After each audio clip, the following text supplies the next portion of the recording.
Hello, today I'm going to show you how to make this cute and easy card. It's full of texture and the color Petunia Pop is really pretty. Let's make one together. So getting started, I do want to show you some of the products that I'll be using. My name is Julie and this is Stamped with Julie Baum. The card that I'm showing you is this one. And it does have a lot of beautiful texture and some very nice elements. So this paper comes already with the pattern pressed into it. When I first saw a card with paper like this on it, I thought that it was an embossing folder, which is what you would think. But the paper comes like this already embossed and ready to go, and it comes in 3 colors. So it comes in a packet that has a sheet of cloud cover in both of these different designs. Also, strawberry slush, which is the redder one, and then also this pink, which right now I'm thinking it's pretty in pink. But you can see that the texture is already in the paper, and all I did was cut a piece of that to use on my card. Then I also have a piece of designer series paper, and this is from the 12 by 12 packet of papers called Florals in Bloom. All right, I'm using some bubble bath cardstock and also Petunia Pop.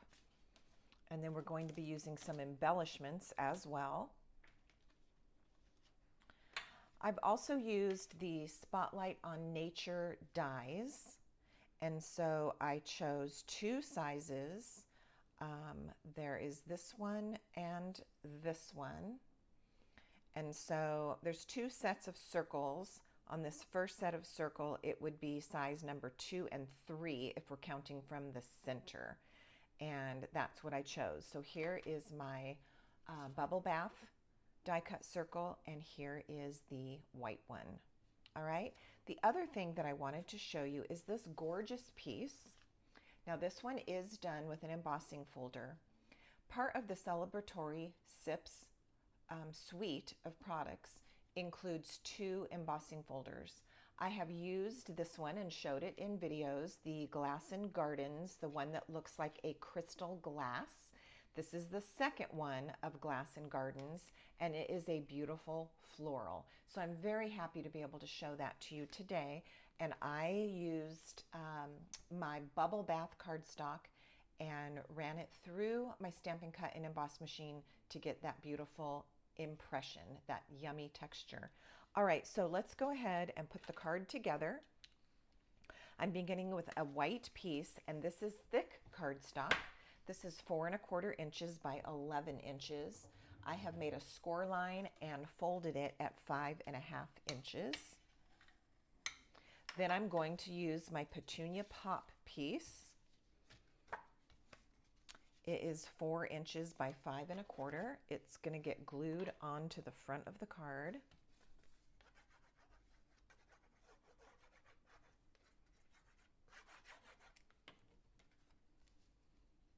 Then we're going to add our other pieces as layers before we do a tiny bit of stamping. Let's go ahead with this piece. Now this piece measures 2 1/4 inches by 5 inches.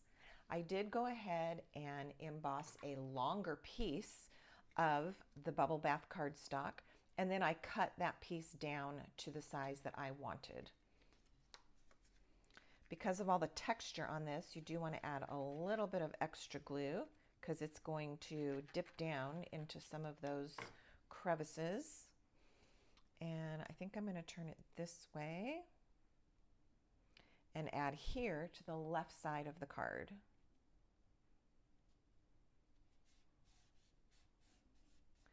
All right, next I have that already embossed paper, and below this video in the description I will give you the actual name of this packet of paper since it's escaping me right now.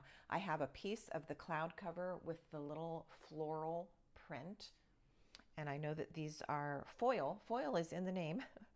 This piece is 3 1/2 by 1 1/2, and I'm just going to add it to the front of the card, overlapping my bubble bath piece. and leaving some Petunia Pop showing at the bottom and a little bit of Petunia Pop showing at this right edge. So it's just kind of layering. It's a little crisscross positioning. And the next thing is our piece of designer series paper. Now this is a tiny piece, so if you are copying this card design, you can make a lot of this type of card with very little designer series paper. My paper is only 2 inches across by 3 inches tall, and it is going to go on.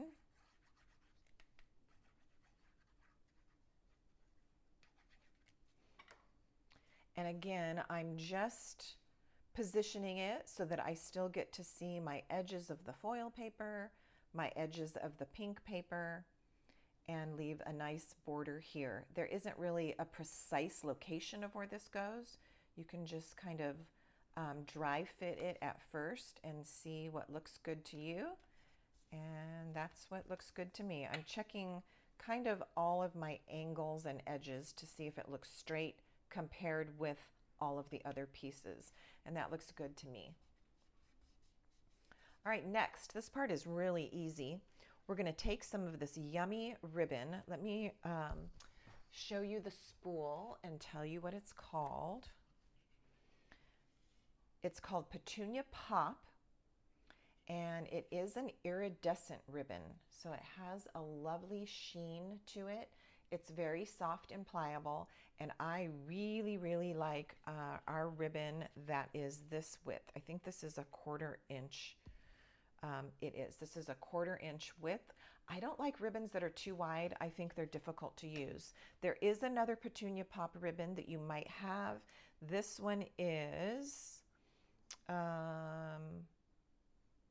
3/8 of an inch wide, which is also really usable to me. So there's this one, and then there's this iridescent one, which is the one I'm using. All right. What I'm going to do is determine where I want these little strips of ribbon. They're just going to get laid onto my card. And so I kind of was playing with the layout. I wanted it to be on the foil paper and also a little bit on the pink paper. So that determined my length. These are just about 4 inches long. And then I do like to trim the ends at an angle. So I'm going to use what I think is a sharp pair of scissors here and trim those. And then I'm also going to trim the other end as well.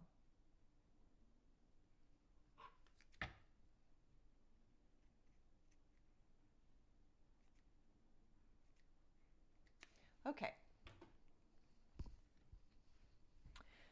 To put these in place, we're simply going to use a little bit of tear and tape, which is a fun little trick. No one is going to know that that is what is holding this down because it's going to get completely covered. So I've got these laid out here just in a dry fit before any adhesive. I know that these circles are going to get stacked one on top of the other and then added to the card. So you can see that is how I determined where to put the ribbon. So I've got my piece or two of tear and tape. And I'm going to just anchor those down right where they are. And this piece of tape is going to end up getting covered by the circle once we put that on there. So this is not going to be seen. It's simply to hold the ribbon in place, so it's not going to go anywhere. All right, pressing it down, make sure it's sticking really well. Now we can come in with our circle. I know that this one's going to go here, so we can go ahead and put that on with a couple of dimensionals.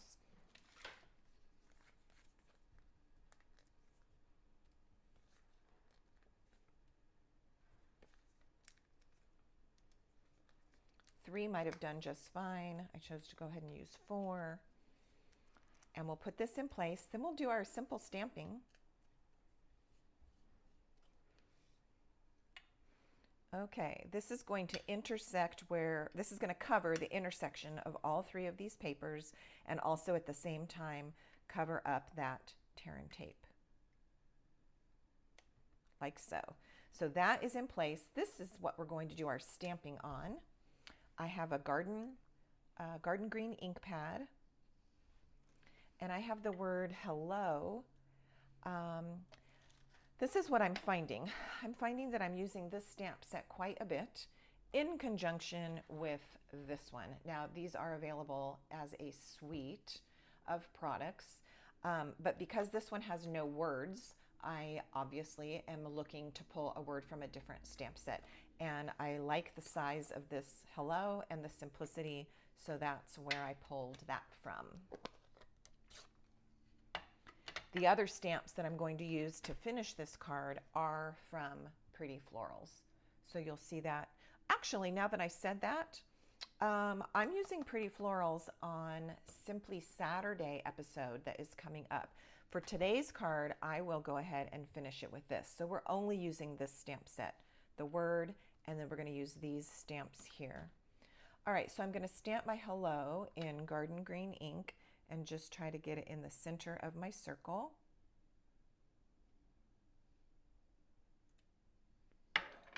That can now get attached to the pink circle that's slightly larger.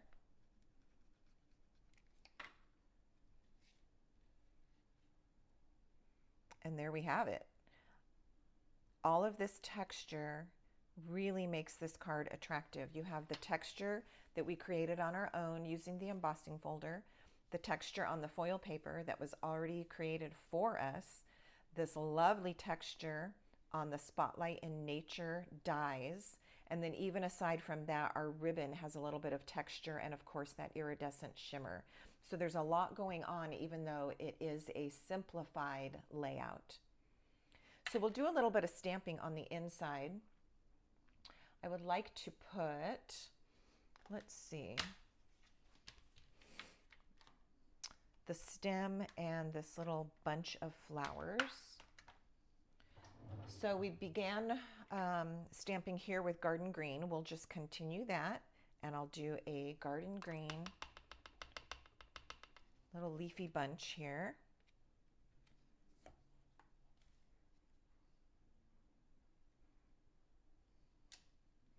And then I'm taking my clue from the paper.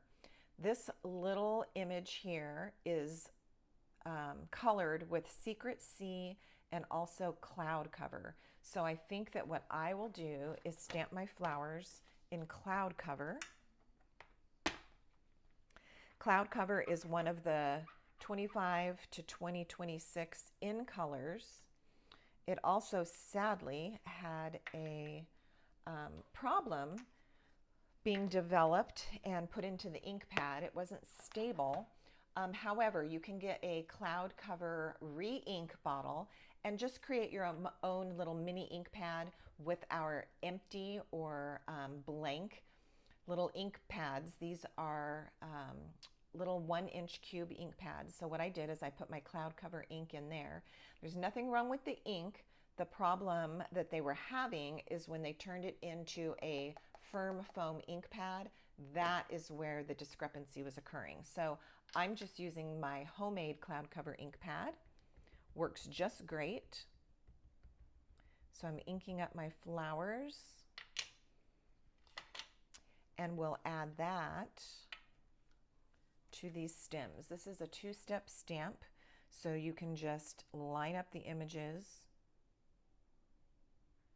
to create one nice image like we've done here with our flowers and our stems.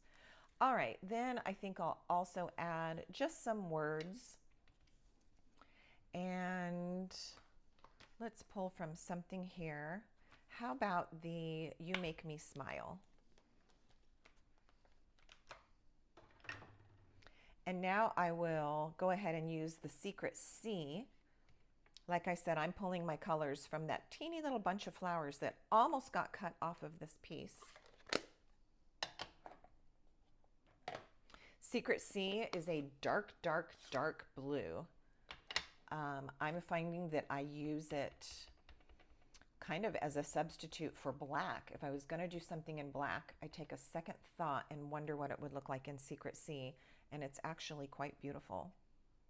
Of course, you can use it if you're looking for a dark blue.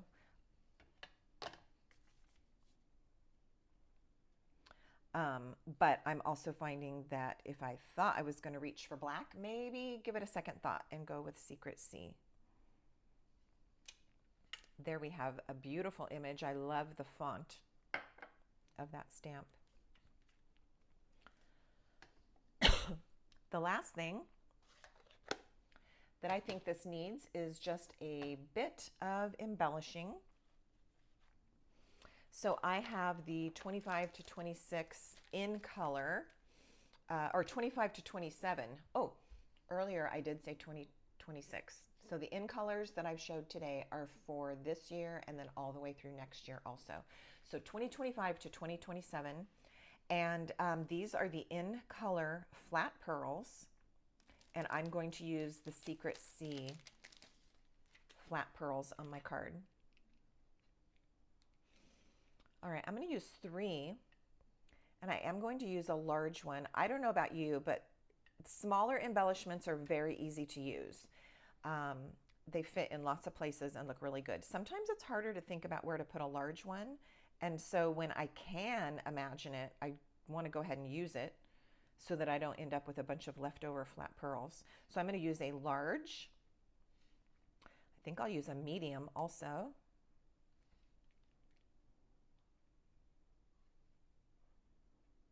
And one of the small.